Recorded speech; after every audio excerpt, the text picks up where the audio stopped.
Efecte del tabac als pulmons. Aquests són els materials que utilitzarem per a realitzar el nostre experiment. El primer pas que hem de fer és tallar la nostra ampolla per la meitat i tot seguit fer un forat al tap de la nostra ampolla perquè pugui passar-hi el nostre tub transparent. Després tallarem el tub transparent de la mesura de l'ampolla i aquest tub simbolitzarà la tràquea de l'organisme. Seguidament tallarem els bronquis, de la mesura de 2 dits aproximadament, i per poder ajuntar els 3 components del nostre organisme hem de fer uns retalls perquè encaixi i després unir-ho amb silicona calenta. I sobretot hem de comprovar que no hi hagi cap sortida d'aire i en cas que hi hagi tapar-ho amb silicona calenta. L'estructura ha de quedar així.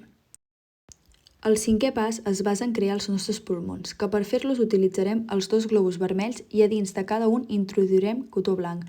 Llavors unirem cada globus, és a dir, cada pulmó, amb un brònquil i per unir-ho ens ajudarem de cinta aïllant.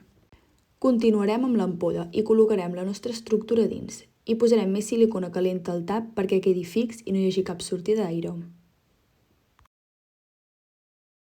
Finalment, l'últim pas, hem d'agafar un globus una mica més gran i col·locar-lo a l'extrem de la nostra ampolla. És important que quedi divat i perquè quedi fix ens ajudarem de cinta aïllant. Això simbolitzarà el nostre diafragma.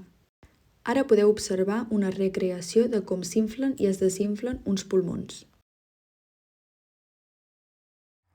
Bàsicament, a aquesta part del vídeo posem en pràctica l'experiment. Com podeu observar, la maqueta recrea el procés que seguirien els nostres pulmons al fumar, tant l'inhalació com l'expiració, amb el globus de baix, que seria el diafragma.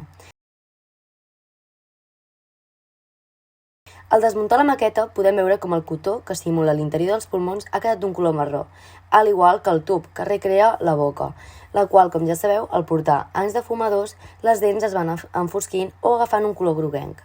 Bàsicament, això succeeix per les substàncies tòxiques que conté el tabac, com per exemple la nicotina.